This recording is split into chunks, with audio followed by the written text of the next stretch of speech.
Olá pessoal, tudo bem com vocês? Eu me chamo Breno Azevedo, sou engenheiro civil e estamos aqui dando continuidade ao nosso mini curso de EBERIC e vamos falar agora sobre relatórios emitidos pelo software que podem nos ajudar a analisar viabilidade econômica da estrutura e também nos dá aí uma base sobre o orçamento para execução. Vamos lá?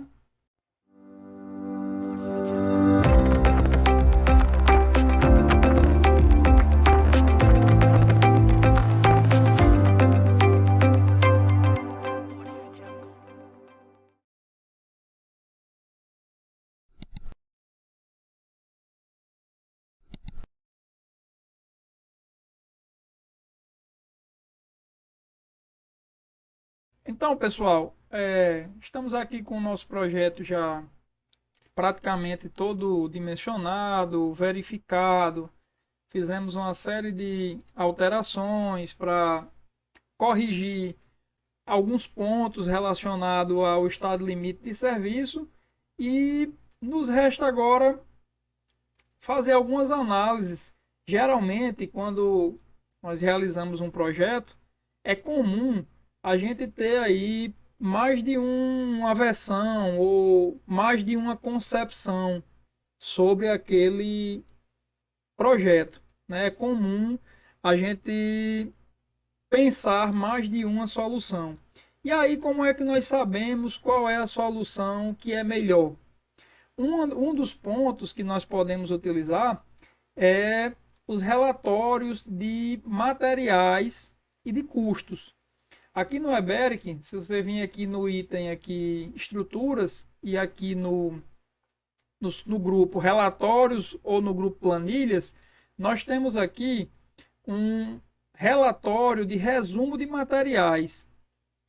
Ele pode sair em um documento .doc ou pode sair numa planilha. Nós clicamos aqui, nesse caso, para sair em doc, e ele vai perguntar quais são os materiais que nós queremos analisar. E nós vamos deixar aqui, ó, todos marcados, inclusive aqui nas opções de custos.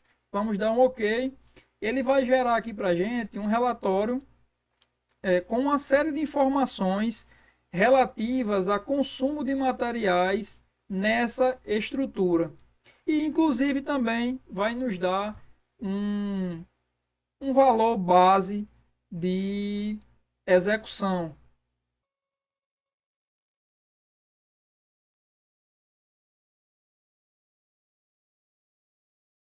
Então, gerado aqui o relatório, ele pergunta, diz que já tem um existente, pergunta se quer substituir. Aqui dá um sim e ele vai abrir direto um arquivo em Word e vai trazer uma série de informações. Então, aqui ele traz esse resumo de material de várias formas. Primeiramente, ele traz por elemento e por pavimento. Então, ele pega aqui pavimento por pavimento e lhe dá aqui a quantidade de aço utilizado em cada um dos elementos, a quantidade de concreto, de forma. E dá também os parâmetros de consumo de aço em quilos por metro cúbico. Quilos de aço por metro cúbico de concreto, que é também um parâmetro importante para você avaliar, por exemplo, se a sua estrutura está com excesso de aço, né, e pode lhe levar aí a fazer algumas correções.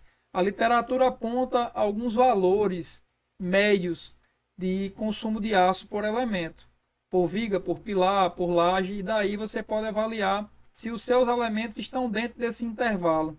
Então aqui nós temos todos os pavimentos e temos os materiais separados por elemento. Passando aqui, nós temos um resumo por bitola e por elemento. Então, nós temos aqui na horizontal os elementos, vigas, pilares, lajes, escadas, e aqui na vertical nós temos os diâmetros. E aqui nós temos o peso acrescentado de 10%, que é aqui um valor para estimar as perdas, e nós temos a quantidade de aço separado por bitola, que é também um relatório excelente do ponto de vista de orçamentação ou mesmo para aquisição de materiais. Aqui o próximo, nós temos um resumo por material e por elemento. Então aqui nós temos vigas, pilares, lajes, escadas e fundações e reservatórios. E em cada um desses elementos nós temos um resumo geral de aço. Ele divide em CA50 e CA60 e nos dá aqui também um total. Então nós podemos avaliar de forma global os custos por elementos. Dá aqui o volume de concreto e a área de forma e mais uma vez aqui os consumos de aço. Nesse caso agora, não por pavimento, mas de forma global. Então, por exemplo, nós temos aqui 50,9 quilos de aço por metro cúbico de concreto nas nossas vigas, que é uma taxa bem razoável, bem interessante. Pilares, nós temos aqui um consumo de 82,8 kg por metro cúbico. Lajes e por aí vai. E por fim aqui, ele nos dá aqui uma relação de custos. Ele utiliza os elementos e vai estimar aqui os custos, tanto separando por pavimento, e aqui no final ele nos dá um custo global. Então essa nossa estrutura, ela ia ter aqui um custo de 388.776,85, né, reais. E de onde é que o software extrai esses valores? Lá na aula sobre materiais e durabilidade, nós mostramos aqui no arquivo, né, na aba estrutura, configurações, aqui projeto, aqui em materiais e durabilidade, nós temos aqui, por exemplo, aqui no botão barras, nós temos como configurar o custo do material e o custo da execução. Esses valores que estão aqui são valores de default do software, mas você pode colocar aqui o custo que você consegue adquirir o material na sua região e também o custo de execução, o custo de armar as peças, ou até mesmo você pode considerar o custo de armar e de instalar na obra. Isso vai lhe dar um parâmetro. Você pode utilizar valores usuais, valores seus. Então você vai ter um valor lá estimado bem aproximado. E aqui em classes, se você clicar, nós temos aqui as classes de concreto. Por exemplo, nós utilizamos aqui um C25, um concreto de 25 megapascal. E aqui no final, você pode alterar o custo do material, o custo do concreto e o custo para execução. E após informar esses valores, é que o software vai utilizar para gerar esses relatórios de custos.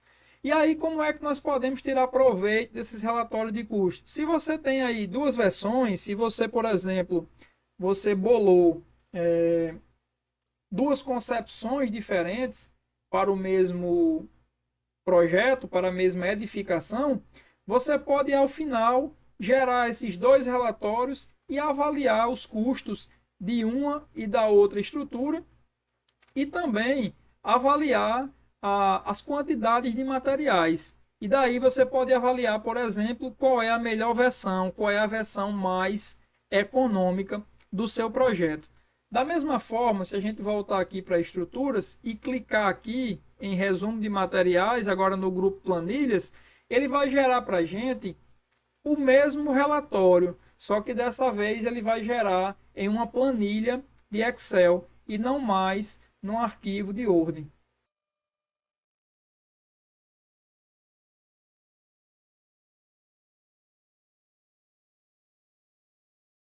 Então aqui ele já gerou, vamos substituir aqui o arquivo novo, vamos dar aqui um sim, e ele vai abrir uma planilha aqui de Excel com todas as informações. E aqui talvez seja bem interessante, porque nós podemos pegar já aqui os dados e gerar novas informações.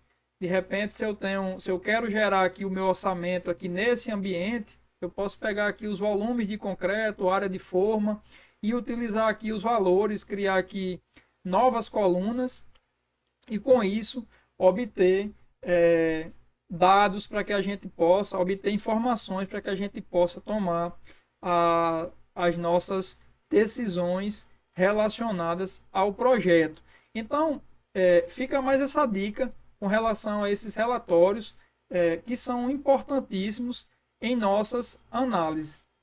Então, pessoal, era isso. Se o vídeo fez sentido para você, pode curtir, compartilhar, se inscrever no canal, ativar o sininho, que sempre que tiver vídeo novo você vai ser informado. E se tiver dúvidas ou sugestões, fica aí alguns canais de comunicação, tem o Instagram, tem o e-mail, e você pode também deixar diretamente nos comentários do YouTube, ok? Até o nosso próximo vídeo.